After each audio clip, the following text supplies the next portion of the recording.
Jadi kaum muslimin dan muslimat dirahmati Allah. Jadi ketika umat istiqamah di atas sunnah tak ada dusta.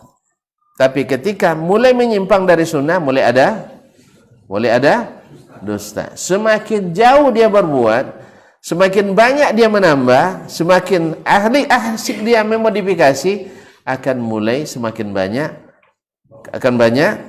dusta-dusta di dalam hadis Nabi SAW. Maka dalam ilmu wad'ul hadis tercatat oleh para ulama seperti yang disebutkan oleh Imam Ibnul Jauzi misalnya dalam Muqaddimah Al-Mawdu'at, ya, bahwasanya yang rekor memalsukan hadis adalah yang paling parah adalah az-zanadiqah. Orang-orang zindik. Siapa zindik tadi? Sengaja masuk Islam untuk merusak Islam.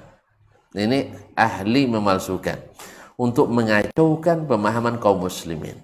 Yang kedua adalah Syiah Rafidah. Orang-orang Syiah. Apa sebab? Karena mereka juga paling jauh menyimpangnya. Yang ketiga adalah As-Sufiyah. Orang-orang Sufi, tasawuf. Apa sebab? Agamanya dengan rasa, agama dengan pengalaman.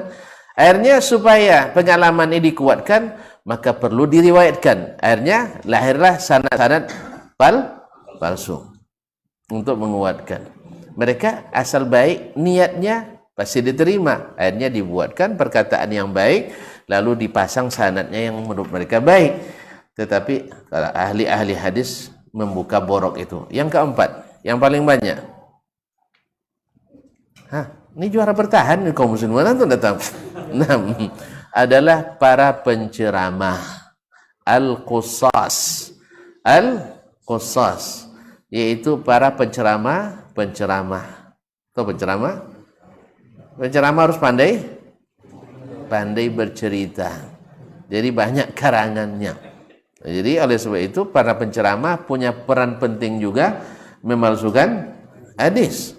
Ada seorang khatib ceramah bagus sekali, bikin orang menangis dalam sebuah riwayat yang panjang dibuatnya. Lalu setelah turun ditanya oleh seseorang, "Ustadz, itu hadis tadi sahih, Ustadz," katanya kan. Semua orang sangat terpengaruh dengan cerita itu. Yang namanya cerita, tentu orang terpengaruh. Baca Quran tidak terpengaruh, tapi cerita terpengaruh dia. Nah, orang menangis. Lalu katanya, "Kamu bilang tidak sahih, itu terdapat dalam kitab Al-Mawdu'at Ibnul Jauzi." Tahu tidak katanya? Ibnul Jauzi itu ulama besar. Rupanya dia salah paham. Al-Mawdu'at itu menurut dia jamak mawdu'. Mawdu' itu tema. Jadi mawdu'at hadis-hadis tematik. Apalagi disusun berdasarkan bab-bab. Dikiranya hadis-hadis tematik. Padahal maksud Ibnul Jauzi adalah al-mawdu'at, maknanya al-makzubul mukhtalaq. Itu hadis-hadis palsu.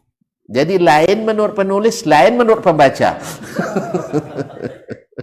Penulis bermaksud mengumpulkan hadis-hadis palsu. Pembaca memahami hadis-hadis tematik. Itu akibat daripada tidak membaca muqaddimah penulis.